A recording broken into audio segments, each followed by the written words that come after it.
Hello, hello, hello, and welcome to Elevate Your Life and the Spanglish World Networks and Zingo TV on channels 250 and 251. We are so happy that you are here with us today. Also, I want you to make sure that you download the Zingo TV app on the respective app stores, which are iOS and Android devices, if you will. And while you download, please make sure that you leave a comment. We like friendly comments, so make sure that you rate and leave us a comment. The app, again, is actually free. It's easy to download, and it's also available on Google Chromecast, Amazon Fire, and Fire TV sticks, as well as Roku and Roku sticks. And it's also available on all smart TVs 2016 and forward. So again, please remember to download the TV app. And I am Dr. Michelle Odette Green, your host for Elevate Your Life. This show is all about helping you be better, helping you be the best person that you can be. We want you to have more success and fulfillment in your life, and that's the premise of this show. And today we have a great topic for you today. Our guest today is Reverend Frederick Shaw. Hello, Mr. Shaw, Reverend Shaw, how are you? I am doing fine. Good to see you. Good to see Good to you. see Good to you. be on the show. Yes, I am so happy to have you here today. And you have your own show as well. I've been a guest on your show, and so I'm so glad that you agreed to come on my show. And so I do want our viewers to know a little bit more about you, if you will, besides you being a minister. He is also the Director of Public Affairs for Citizens Commission on Human Rights.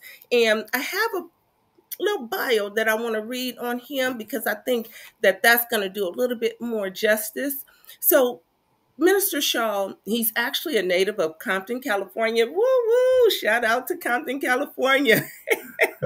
And he has worked in Compton for most of his life as a fierce advocate for issues including safety, or safety community centers, I should say, youth and family activities, and the importance of education and the reduction of poverty and drug addiction. After attending Pepperdine University, Minister Shaw worked as a deputy sheriff with the Los Angeles County Sheriff's Department for over 14 years. And in 1992, Minister Shaw became the president and co-founder of the World Literacy Crusade, an international organization with the purpose of eradicating poverty and hopelessness in the inner cities and around the world. Minister Shaw is a past president of the Compton branch of the NAACP and the first president from Compton to be appointed to the California State Chair overseeing the Children's Task Force.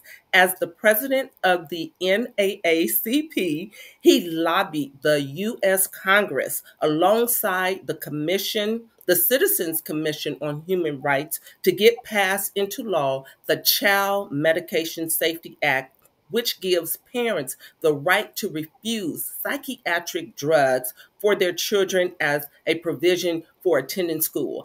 And this is so important because our topic today is centered around alternative approaches to mental health treatment, challenging the use of traditional therapies. And so, Reverend Shaw, I'm so passionate about the work that you do because I believe that mental health is on the rise, and the quick way that psychiatrists like to treat people is through medication.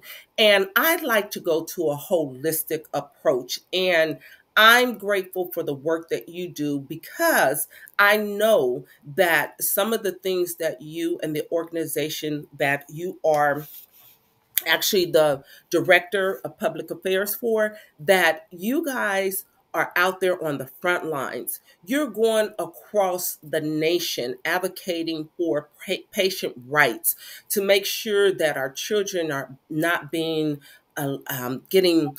You can say it better than me, but I'm going to say it how I say it. Being electrocuted Electroshock. Electroshock therapy. Right. I know I'm kind of messing that up, but I know you'll fix it for me. So I'm gonna dive into my questions because I have a list of questions for you this morning. So I want to know, can you briefly explain your perspective on traditional therapies commonly used in psychiatry? Well, I think if we were just dealing with therapy, we might not be having this conversation. But what we're talking about basically is the treatments that they do and how these treatments themselves can be very dangerous. I was at a LAPD event and I was asked to speak, and one of the people in the audience, they said, well, you know, but how do you prove that? I said, well, don't even listen to me. Listen to the commercials. The commercials tell you how deadly these drugs are. They can cause suicidal ideation. That can cause suicidal actions. Anytime they use the word action, that means that somebody is trying to commit suicide or have committed suicide. So the thing is that, you know, if we were talking about talking to people, getting to the root of their problems, things, and then later on I'll give you some examples of that. But it's well, I'll give you one real quick one. Man can't feed his or buy toys for his kids during Christmas. The kids are all excited. Christmas is coming. That's all you see on TV. The kids, I want this, I want that. He knows he's just lost his job. He's depressed, right? So now we need to find out how to help him get a job. We need to find out what programs are there that he can go get toys and he can still be the hero that he want to be for his kid. But we don't want to give him medications because the next day, if he hit the lottery, he wouldn't be depressed at all again. So these things can change real simple, like, and we can handle them a lot easier than we are handling them. But the problem is we don't, you know, the amount of money that's being made on these psychotropic drugs is just enormous. Yes, yes. Thank you for that. You know, I'm all about brain health, and I believe that brain health is so mental health, I should say, is really brain health. I've been formally trained under Dr. Daniel Amen. He is an actual traditional psychiatrist.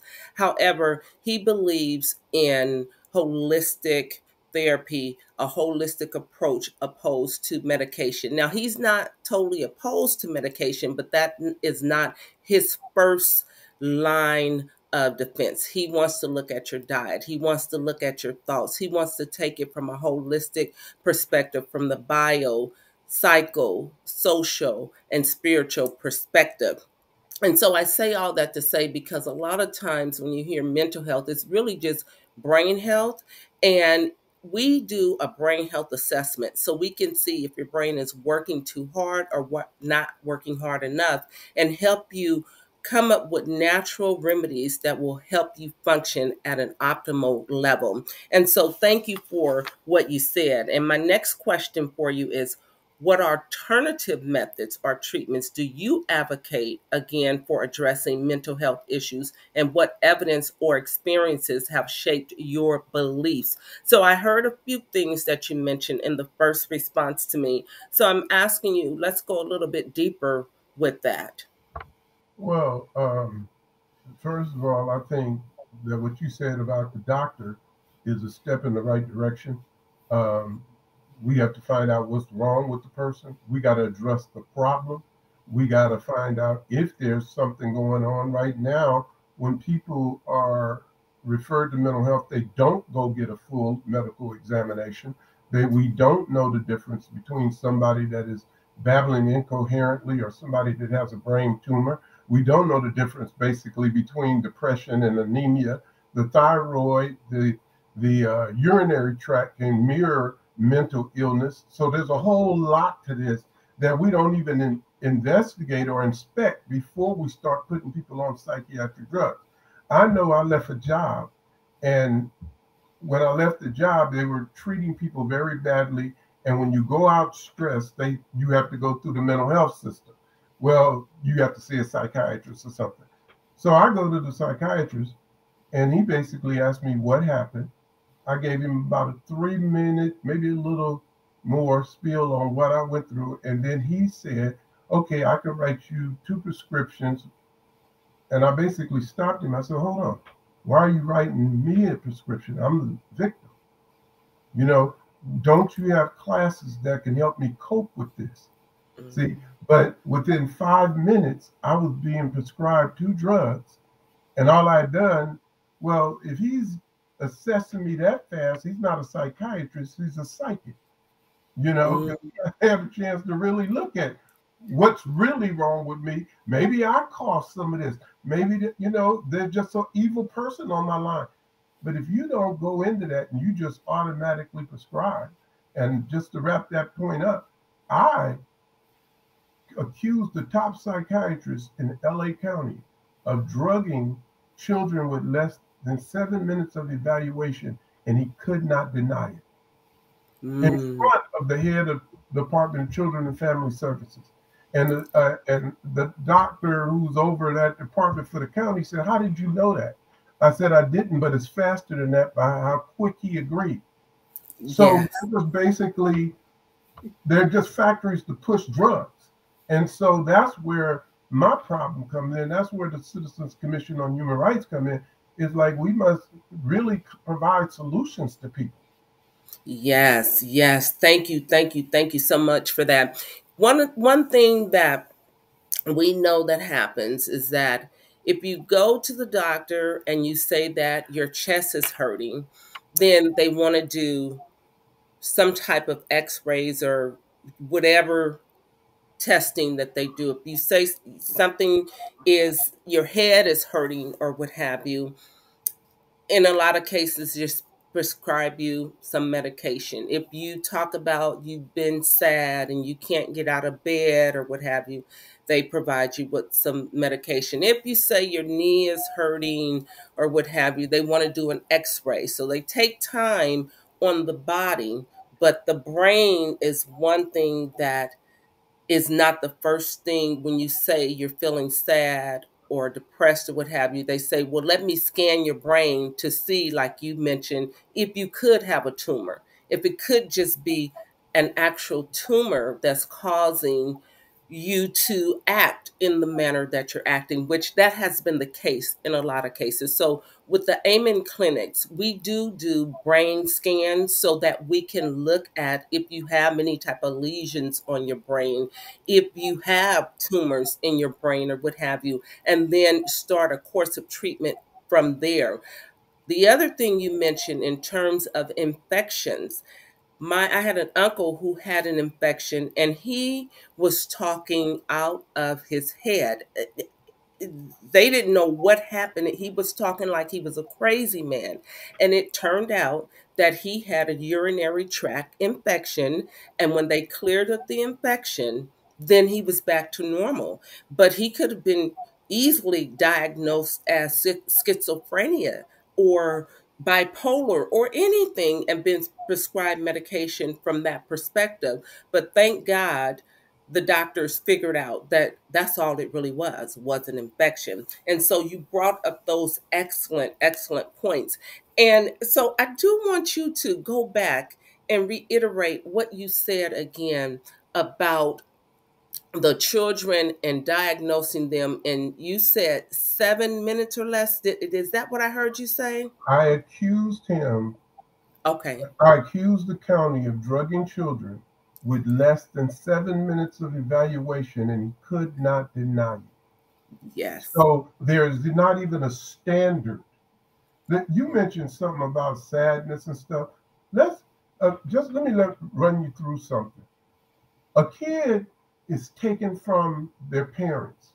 There may be some type of abuse in the home, whatever it is, and the kid is taken from the parent. The moment a kid is taken from his parent, he will be sad. Even if the parents sometimes are bad, they still will be sad because that is their known lifeline. This is where everything flows for me. So now you have a psychiatrist come up to a little kid and say, do you feel sad? And the little kid, yes. Do you want to kill yourself? If he's 6, 7 years old, if he thinks that's going to get mommy here, He's going to say yes to everything. And then we drug that kid based on what he said. And if that's the type of intelligence that is running around in the field of psychiatry, I'm going to take them on to my last breath, because you have to be far better than that. Now, let me give you another quick example. I gave a speech at Compton College, and a young lady, a woman came up to me and she said, Rev, let me ask you this. We have a girl who howls in the night, and she moans all day. She scratches her face. She pulls her ears. She pulls her hair. And when you pick her up, she punches you and stuff. And I had advocated during the talk to go get a full medical examination. Mm-hmm. So she said, so how do you deal with a situation like that? And our doctor has put this child on Prozac. I said, well, take the child to the hospital, get a full medical examination. Do you know they found that what was wrong with the kid is she had a severe ear infection and head lice. But wow. This doctor put this 2-year-old child on Prozac. Wow. Wow. Wow. Wow. One final thing. I knew somebody like you who had a thyroid problem. They would walk into a store, have $200 or $300 in their pocket, and steal a pair of pants. Or if they was coming to visit you and your neighbor's car was running, back in the old days, people left their cars running and stuff. Right. Like, he would jump in the car and be in San Diego or something. Well, they found out that the problem was he had a thyroid. Once he got the thyroid, I can't mention his name because he operates with celebrities and do a lot of things. But once he got the thyroid fixed, he didn't have any more problems. Yes. And he went on and became accomplished in a lot of different fields. So it's like we can't be so quick to medicate everybody. That is true. That is true. Thank you. Thank you. Thank you. So just piggybacking back on the kids being medicated, talk about or anybody for that matter, what are the possible side effects or risks that you find problematic, which I really want you to talk about what you all were able to accomplish based on the side effects that we know can happen as a result of taking psychotropic drugs. Well, the thing is that there's 3 things that I focus on. Mm-hmm. One is the fact that a kid on psychiatric drugs can commit suicide. Mm-hmm. Now, that's a very interesting thing because they're talking about the rise in suicides, but they're not promoting the fact that there are links with these drugs to suicide. In fact, when a person wants to commit suicide, they give them Prozac. And Prozac, if you ever read, has a side effect of suicidal tendencies. So how do you give a person a drug that can produce the same thing it's supposed to cure? Well, it's not supposed to work. That's the whole problem of it. Because then when I commit suicide, then they can say, see, mental health is real. But even though the drug induced it. Second thing, if you've noticed, we've had about 2 mass shootings a day this whole year. There's a great, in fact, I'm glad we asked this. Maybe your audience can see it. This deals with psychotropic drugs and how they create violence and suicide. And we're looking at homicides that are mass shootings. We are very well looking at something that is connected to the psychotropic drugs. So I've mentioned suicide, I've mentioned homicide, because, a suicide is just a homicide done to yourself. That's all suicide. It's the same thing. You just killed you didn't kill other people. Then there's a side effect of some of these drugs that happens sometimes. It is where the child just simply drops dead. They don't tell you this. I was in a debate with a psychiatrist. We were 250 parents. And I mentioned the kids drop dead suddenly from these drugs. And he said, that is in rare occasions. I said, well, there's 250 parents here. why don't you point out the ones that would be the rare occasion? He said, there's no way of knowing that. One of the parents said, what? He got up and left. Wow. So, Wow. so when I come at them, I come at them with the facts that they can't even dispute. Wow. Wow. So let me ask you this question. Is there a time where you feel like there are cases where these types of medications are necessary? Well, I don't advocate for these medications. I think there's other ways to do things, but I will say this. There are times when, for the safety of the individual, they may need some type of sedative to calm them down. You know, when you're all hyped up, your blood pressure is out the roof, heart is beating fast, sometimes to give a shot. Now, I don't proclaim that these are the best shots, the ones with the psychotropic drug, but I could see somebody doing that to get the person under control so the person doesn't have a stroke or heart attack or something like that.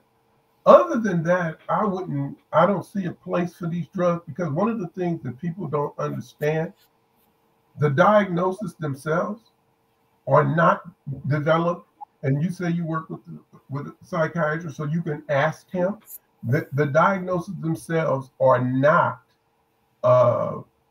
developed through clinical trials or anything like that. They're done by a show of hand at the psychiatric convention. Okay. Simply, I vote for it. It goes in the diagnostic statistical manual. Oh, by the way, the diagnostic statistical manual is the Bible of psychiatry. However, there's no statistics in it. So, you know, why would you name a book statistical manual when there's no statistics in it, unless you're being deceptive from the get-go? So, you know, these are the things that to be able to analyze and evaluate it correctly, you got to have the correct data in which you're using to determine what you're going to do with them. Wow, powerful, powerful, powerful. So let me ask you another question here. In your view, how can mental health professionals and the broader healthcare system better accommodate individuals who are opposed to traditional psychiatry, if you will, and are seeking alternative treatments? Well, I think what they have to do is go back to the original intention of what psychiatry. See, people don't understand. The word psych means soul. Ology means the study of. So psychology is the study of the soul. Psychiatry is the treating of the soul. However, we came up with man as an animal and have been off track ever since. You have to deal with people on a spiritual basis to be able. Now, if you do that, then the medications that you would have, something subtle has happened in the field of medicine. And I think it was originated out of psychiatry, then it ended up in the regular medical field, is the fact that now when you go to the doctor, you say, I don't like the side effects of that drug. Oh, all drugs have side effects.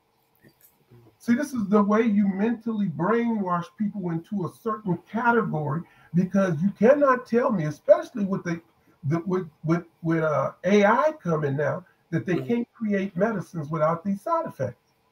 They can't. It's just leaving an ingredient out or whatever. So now we're giving all these medications, and then the medications themselves. Cause if you ever listen, and I know you probably have because you're aware like that, if you listen to the commercials on these shows, not just the psychiatric drugs, the other drugs for diabetes and stuff, you say, I'd rather have the disease. You know? I mean, because I know there's one drug that they talk about, they mention death in 3 different occasions. Wow. They just worded it different each time. Oh, you got pancreatitis, and that can be fatal. And you can have this and that. Whoa! What's that you can do? Give me an aspirin. You know? Right. So this is what we're looking at. So for psychiatry to be able to help people, they first have to realize, and I know they think that they're experts, but if you ever ask them, and I've done it in front of a crowd, I was holding the protest at the World Psychiatric Convention in South Africa, and I asked the psychiatrist, it was in front of everybody because he didn't know he couldn't challenge me. And I asked him, how many people have you cured? And I asked him that 3 times. He looked at the sky, kissed his hands to his lips, and said, never. Walk around asking psychiatrists, how many people have they cured? Surprised at the answer. So why do we reward failure? And I just want to add this, and maybe it'll come in another. If mental health as we know it, if psychiatry as we know it, was truly beneficial, how come we have more people drug addicted now than ever before? How come the population of the homeless has exploded across the nation? How come we got more people walking around stabbing people in front of stores and stuff that are from the homeless population? How come things are not getting better with all of the money being pushed in to mental health? Why things get hard? Veterans are killing themselves at 1 a day on duty, 20 or more a day off when they step away. Where is the benefit? I think it was Gene Hackman that said in one of his movies, if you put the fox over the hen house, he'll have chicken every time. Well, if we're doing that with mental health, where more money come in, and then the problem gets worse and worse and worse, then what is the result? What is the benefit? So these are the things that they cannot answer when I'm talking. Oh yeah, I know they try to come with, we got better techniques now. So we find that more people are mentally ill. Yeah, that turns out right now to be 6.1 million children in this country that's supposed to have some form of mental illness. Wow. 1 million. Oh, this is down from years ago because our organization, Citizens Commission on Human Rights, have been very effective.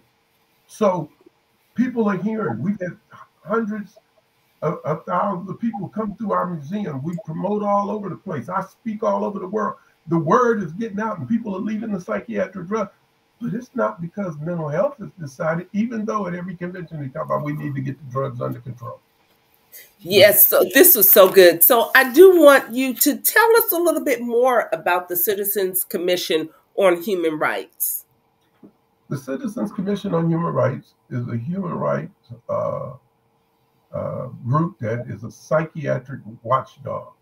And what we do is we expose what is going on in the field. We, be it with the psychotropic drugs, be it with electric shock, be it with false imprisonment or incarceration against one's will, the taking away of one's rights when they're in a mental hospital. If I'm in a mental hospital, I'm still supposed to have rights. And if I can't handle my situation, I should be able to appoint you or anybody else that I trust to make decisions for me. Yes. You know, but you have less rights in a mental institution than you have in a prison. So the Citizens Commission on Human Rights is trying to make the field of psychiatry come back under the law. So and then they make money on what they produce. We're not against mental health. Everybody wants mental health, but mental health looks like this. Your IQ expands, you think quicker, you think clearer. That's what mental health is. It is not being subdued under some drugs that you lose your soul or your personality because you're so drugged up. And by the way, and I know this a little bit off, now that you might even ask me later on this, but now they're pushing this LSD, magic mushrooms, things like that. Imagine all these people on the highways. Imagine them driving. Imagine everybody is stoned. Imagine a movement right now where they're trying to make all drugs legal. And then as we have the car crashes and our families die and all, then more and more depression. And it's just a spiral of the devil. I mean, Yeah. you want to talk like that. And I don't mean to offend the psychiatrists that are like the one you work with, or the ones, because there's been many psychiatrists who have quit the field because they didn't like what they were seeing. And there are some psychiatrists who make the best of it, and they use their titles to be able to get people where they can find the correct solutions. You mentioned the holistic point of view and things like that. Those things can be more effective than the psychiatric drugs. And those type of programs need to be applauded because they are actually trying to find solutions. Exactly. Exactly. So here's my concern and my question. Now you have someone who's been on medication for years. They're listening to a show like this and making a decision that they want to wean themselves off of the medication. Can you talk to us about, is that something that's safe to do, not safe to do, or what kind of protocol should a person go through before trying to just come off of medication if they've been on it for many years? That is a powerful question, and you even used the correct word, wean them off. When you are coming off psychotropic drugs, you have to have a medical doctor who works with you to reduce your dosage, walking you back to where you don't need it. But you can't just come off, because there's a connection between people who just come off and drop it abruptly having psychotic breaks. That's the type of medication it is, that you can have a psychotic break. And then they say, see, wasn't taking the medication. They stopped taking their meds. They stopped. See, so no, you don't want, for safety reasons, you don't want anybody just abruptly quitting. Now, a lot of people have done it and they've got away with it. Some people, when you hear he was not taking his meds, that's somebody that came off and did not wean down. So get a medical professional who will help you come off the drugs safely. You know, and it may take a while, but you want to do it safely. I had a neurologist tell me that he said, I will never admit this in public, but I'm going to tell you, I would rather have people hooked on drugs like cocaine than on these psychiatric drugs. Woo! That now that right there. He actually said crack. I just put it in cocaine for your audience. Oh my God. Oh my God. Drugs are, but those drugs don't tend to make you kill people, kill yourself, do that, you know. Wow. It make you steal and spend all your money. So that's a problem. Wow, but that's powerful just to hear that, knowing, because I've unfortunately I've had to deal with people in my life who got hooked on drugs, and that in and of itself was just a horrible experience. And so to compare the two like that, that's pretty deep as far as I'm concerned. That is way deep. Well, Wow. Let me give you something that you can even compare better. If you take the two most prescribed drugs to children, Ritalin and Adderall, if you research it, you will find that they sit in the same categories as addictive drugs, just like opium, cocaine. In fact, Adderall and cocaine are very similar drugs. And cocaine and Ritalin are very similar drugs. Adderall and meth are very similar. So we're giving children cocaine and meth basically for sure. And we wonder why it doesn't seem to work. And that's why you got 9-year-olds, 7-year-olds on 7 different medications. Because you're giving him a drug that got him more hyper. He's more active, you know. Yeah. Now you got to get one that's slowing down.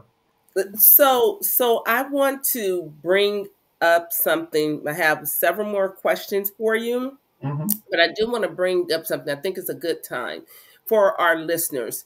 You can scan the QR code there, and I have a book called Be Successful for Life. I'll hold it up here. It's called Be Successful for Life. Elevate your thoughts, words, actions, and results. I encourage you to purchase the book. It's a great book. I'm not just saying that because I'm the author. I'm saying that because it is a great book. And in that book, there is a website for a brain health assessment, or even if you don't purchase the book. On my scroll, you can go to successinaction.institute.com and you can take a brain health assessment there. That brain health assessment will provide you the results, if you will provide you with the health of your brain and provide you with the strategy on how you can take natural actions or natural remedies to help improve the function of your brain so that you can optimize your brain, because when your brain works right, your life works so much better. You're happier, you're healthier, and you make more money over the course of your lifetime. So I encourage you to take that brain health assessment, and anybody that you know, encourage them to do the same. I just wanted to point that out because as we're talking about this topic, people might start wondering, I wonder what is truly the health of my brain. And they will know by taking this assessment. But what's more about that is if you implement some of the strategies from the assessment, if you're having some challenges, you don't have to think like, oh, I'm depressed and I need medication. The assessment report gives you natural remedies to help you with your chemicals in your brain, because sometimes it's just your chemicals are imbalanced. When you talked about the person with the thyroid problem, he had a thyroid problem, and before that was uncovered, and that's a chemical imbalance, if you will. He was stealing. He had money in his pocket, but he would go in the store and he would steal. Or if your car was running, he would take your car and he would be off to San Diego until they figured out what was really going on with him. And so I just wanted to bring that point up. Do you want to add anything to that before I ask you another question? Uh-oh. Looks like we got Mr. Shaw frozen there. He looks like he's frozen. Well, hopefully he can hear us and he'll be right back with us. He got that look there. All righty. All right. So it looks like we lost Mr. Shaw. I believe that he will be joining us. And in the meantime, before he comes back again, you can go to successinaction.institute.com. You will see a tab there where it will say assessments. You can click on that tab and you can go to the brain health assessment area. Click that on. It will take you over to my partner website, which is Dr. Amen Clinics or Brain MD, and you take that assessment there. All right. So I'm hopeful that we'll get our guests back. If not, I'll just add a few more comments and then we'll go ahead and wrap up our show here. The chances of us getting our guests back are really slim to none. So with that in mind, I want to thank all of our guests for tuning in today. It has been wonderful having you here. Know that mental health is on the rise, and many times it's not that a person is really having a mental health crisis. It's just that their brain is not working optimally. And so again, brain health is so important, and brains run the world.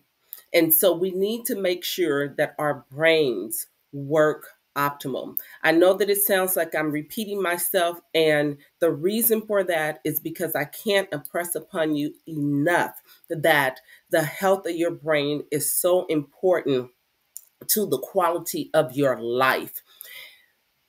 Recently, I had a situation where I just didn't feel good. I didn't know what was going on.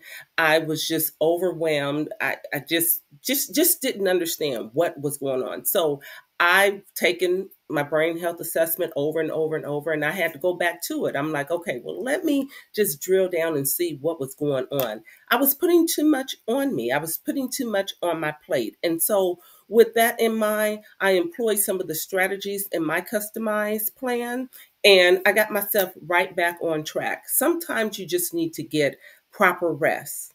You need to make sure your nutrition is intact. You need to exercise. You need to move your body. And you need to look at how you are thinking, because your thoughts can contribute to a lot of what you are feeling, a lot of what you are doing. My mentor, Joseph McClinton, he has this little poem, and I say it every single day, is as I think, so I feel, as I feel, so I do, as I do, so I have. And so remember, your thoughts are really controlling who you are. So when you have a thought, if it's not a resourceful thought, you got to question that thought. You got to question it. Is this true? Is this absolutely true? Ask yourself, why am I thinking this way and why am I feeling this way? And I'd like to say, flip that thing on its head. Think about the opposite, because what happens is, when you start questioning your thoughts, your brain is going to go to work. It's going to go sort out the answers to the questions that you are asking, whether you believe it or not. You think about, there have been times where you've asked a question and you couldn't get the answer readily, but then you just let it go. You went on about your business, and shortly thereafter, you get the answer. That's because your brain continued to work. And so you want to make sure that you're asking yourself quality questions, powerful questions that's going to help you be upbeat, if you will. That's the best way I know how to say that. Move your life forward in a positive direction. Have resourceful thoughts. I am also a part, and you can see it, a part of, excuse me, a part of the Neuroencoding Institute. And in the Institute, we truly believe that when you have a thought, and that thought makes you feel bad, you got to stop yourself. You got to stop in your tracks to help you feel better. And we call it the stop technique. Now, I won't give that away. I'll do another show and tell you about that stop technique. But that technique helps you to default to your best behaviors. And that's what I'd like to teach you. How do you default to your best behaviors? So I can go on and on and on, and I don't want to try to ramble on just to fill the rest of the time. So I want to say thank you for joining us today.